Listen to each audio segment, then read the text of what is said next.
Breaking this morning, the legal troubles have hit a boiling point for disgraced hip-hop mogul Diddy Combs after the indictment was unsealed earlier. Joining us now is Eric Faddis, a criminal defense attorney and founding partner at Varner Faddis Elite Legal. Good morning to you, and thank you for joining us. So this arrest comes months after his homes were raided by federal law enforcement, and that made massive headlines at the time as well. So what does the legal process look like to get him in court? And of course, discussing the charges that he's now facing. Yeah, Alex, this appears to be a rather widespread federal grand jury investigation. That's why it took many months. I'm sure it involved many witnesses testifying, evidence seized from both raids of Diddy's homes in LA and Miami. So that kind of thing takes some time. But here we are at the culmination of that. He is arraigned on these charges and is facing some very serious potential prison time. What could that prison time look like? Take us inside the mind of an attorney, a prosecuting attorney. Yeah, so, he's looking at some very serious charges here. There are allegations of sexual assault, human trafficking, and charges have been brought under the RICO statute, so racketeering. They're alleging that there is some criminal enterprise and a pattern of illegal activities in furtherance of that enterprise. So the potential sentence for those kind of things are decades in prison, not necessarily what he will get. We'll have to kind of see how the case begins to play out, but definitely facing some hefty incarceration if convicted. You said the RICO case. We hear that a lot with the Georgia election interference case. How difficult is that to prove?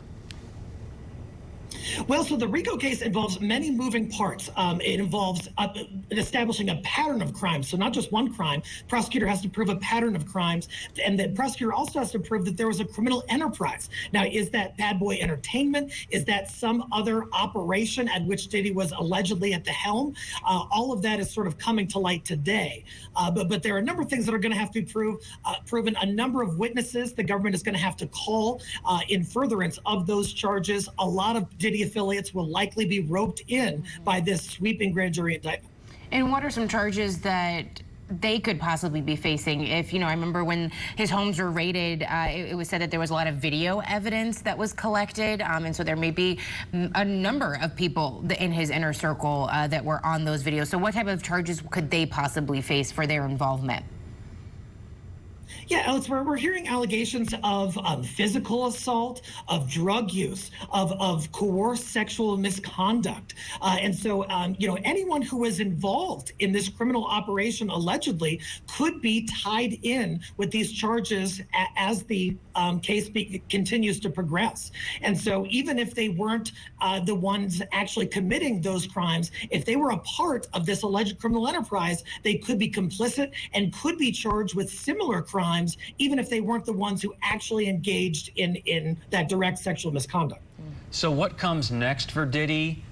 When might a trial take place, and how long might that last? We've seen this case play out over the course of months. It's my understanding the allegations could span years, if not decades. And so it's going to be a long process. The wheels of justice move rather slowly. We're in terms of a trial, I think we're at least a year out for that kind of thing. So we've got a long road ahead. This is going to be an ongoing saga.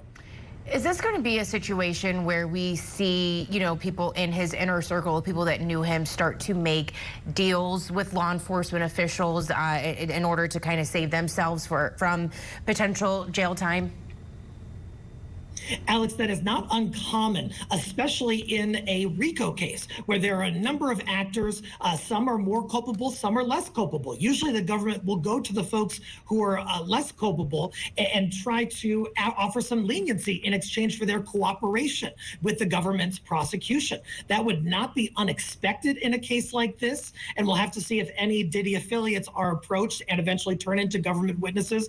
He has a bunch of celebrity friends, and so we could see some high-profile individuals being involved in this ongoing case.